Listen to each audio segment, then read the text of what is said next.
अस्सलाम वालेकुम व्यूअर्स, इसमें इमरान खान और CSS के सेकंड वीडियो ट्यूटोरियल के साथ मैं आप लोग खिदमत में हाजिर हुआ हूँ। वेल तो व्यूअर्स, लास्ट टाइम हमने इंट्रोडक्शन को डिस्कस किया था और अपने आज की इस वीडियो में इंशाल्लाह हम CSS के सिंटैक्स को डिस्कस करेंगे कि बेसिकली हमारे पास CSS के ऐसे कौन से एलिमेंट्स होते हैं जिनको हम इस्तेमाल करके अपनी वेबसाइट पर अप्लाई कर सकते हैं। तो उसके लिए मेरे पास एक फ़ाइल है, वो मैं आप लोगों को दिखा देता हूँ, जिसमें कुछ चीज़ों को हम आज डिस्कस करेंगे, जिसमें हमारे पास CSS का सिंटैक्स है। तो CSS का सिंटैक्स जैसा कि मैं आप लोग को बता चुका हूँ कि अगर हम जो एक तीन हमारे पास मेथड होते हैं CSS के यूज़ करने के, एक्सटर्नल, इंटरनल और इनलाइन।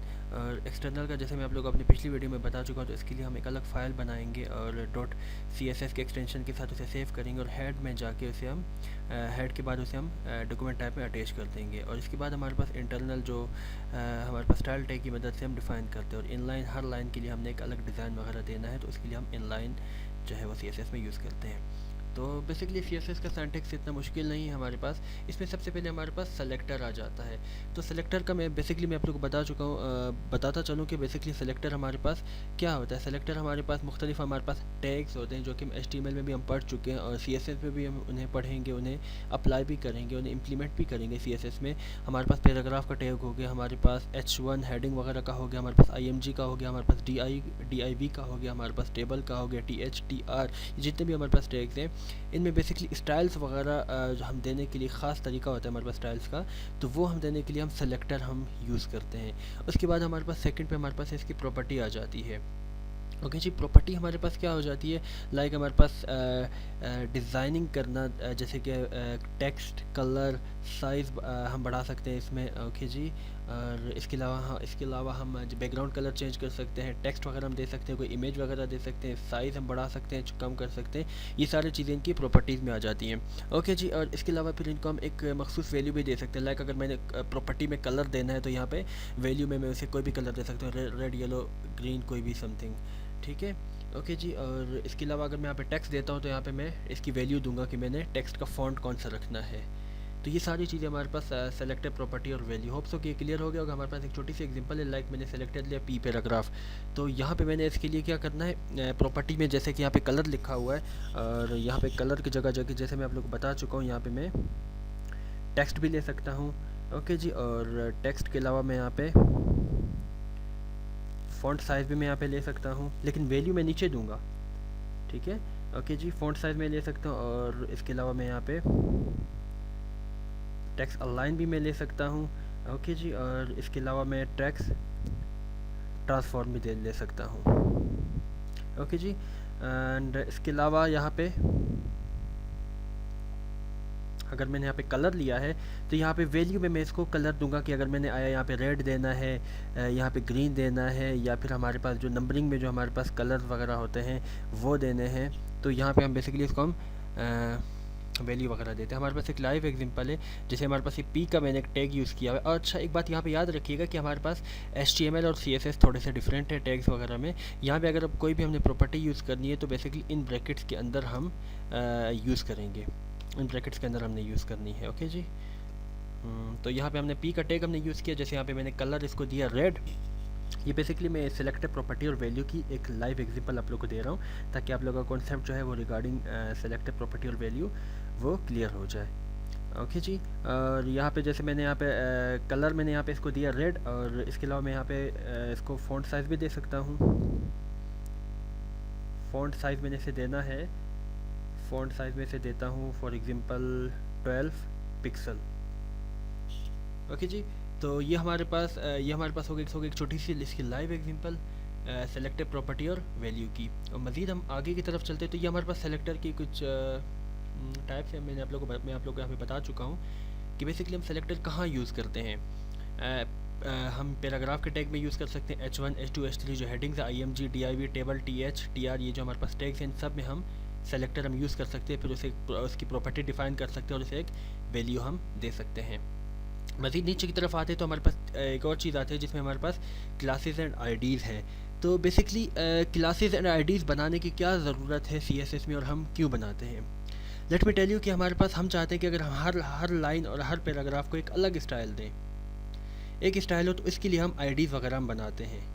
ओके जी, तो एक अलग स्टाइल देने के लिए लाइक हमारे पास मल्टीपल्स, हमारे पास जैसे यहाँ पे मैं आप लोग को बताता चलूँ कि ओके जी, ये हमारे पास एग्जांपल है। इसी तरह की मैं 1000 लाइन्स 2000 लाइन्स जितनी मैं बनाता चलूँ मैं बना सकता हूँ, ठीक है। लेकिन सेम होगी यहाँ पे अगर सी एस एस और क्लासेस एंड आईडीज़ हम बेसिकली क्यों बनाते हैं, मैं इसलिए बनाते हैं क्योंकि जितने भी हमारे पास पैराग्राफ है, जितने भी लाइन्स है, हर लाइन को, हर पैराग्राफ को एक सेपरेट मैंने डिज़ाइन देना है। ओके जी, तो हम बेसिकली यहाँ पे जो क्लास वगैरह है उसको हम डॉट से हम डिनोट करते हैं, स्टार्ट होती है हमारे पास, और जो आईडीज़ है वो हमारे पास हैश से हमारे पास स्टार्ट होती है। लाइक मैं यहाँ पे कोई भी एक क्लास बना लेता हूँ।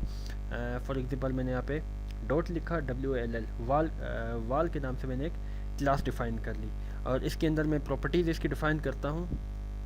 ओके जी, प्रॉपर्टीज़ फॉर एग्जांपल मैं से देता हूँ, कलर में से देता हूँ YELLOW, येलो में से कलर देता हूँ, और फ़ॉन्ट साइज में से देता हूँ 55px। यहाँ पे इस ब्रैकेट को क्लोज, जैसे मैं बता चुका हूँ कि इन ब्रैकेट्स के अंदर ही हमारे पास CSS में काम होगा। ओके जी, एंड सेम हम अगर मैंने आईडी यहाँ पे डिक्लेयर करनी है तो इसके लिए मैं हैश कोई भी यहाँ पे नाम लिख दो, मैं यहाँ पे ब्यूटम्स लिखता हूँ BYTEMS। ओके जी, और सेम इसको मैं कॉपी कर लेता हूँ यहाँ पे।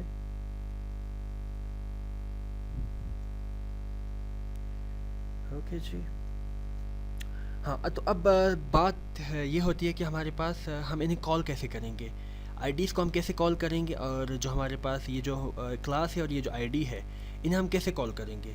तो इसके लिए मैं एक टैग डिफ़ाइन कर लेता हूँ। लाइक मेरे पास एक पैराग्राफ का एक टैग है, ओके जी, और इसके अंदर मैं लिखता हूँ क्लास। क्लास अगर मैंने कॉल करनी है तो यहाँ पे मैं लिखूँगा क्लास का नाम मेरे पास क्या है, यहाँ पे मैंने क्लास का नाम दिया है वाल, तो मैं यहाँ लिखूँगा WALL, वाल मैंने यहाँ पे लिख दिया, कॉमास, और ये बंद कर लिया। यहाँ पे कोई भी जो है ना मैं टेक्स्ट लिख लेता हूँ, सपोज़ मैं हेलो वर्ल्ड में लिख देता हूँ यहाँ पे, और यहाँ पे स्पी के टैग को मैं कर देता हूँ क्लोज। तो ये हमारे पास बेसिकली मेथड होता है कि कॉल करने का। और सपोज़ अगर मैंने आईडी को यहाँ पे कॉल करनी है तो यहाँ पे मैं लिखूँगा आईडी, और यहाँ पे मैं लिखूँगा आईडी का नाम, सेम मेथड है BYTEMS। ये हमने आईडी ब्यूटम्स के नाम से बनाई थी, तो मैंने यहाँ पे आईडी का नाम लिख दिया, और बाकी हमारे पास जो सिंटैक्स है वो हमारे पास सेम होगा। तो ये तो हमारे पास छोटा सा कॉन्सेप्ट था क्लासेस एंड आईडीज़ का। और उसके बाद मज़ीद आगे की तरफ चलते हैं तो हमारे पास grouping and selectors, grouping selectors आ जाते हैं।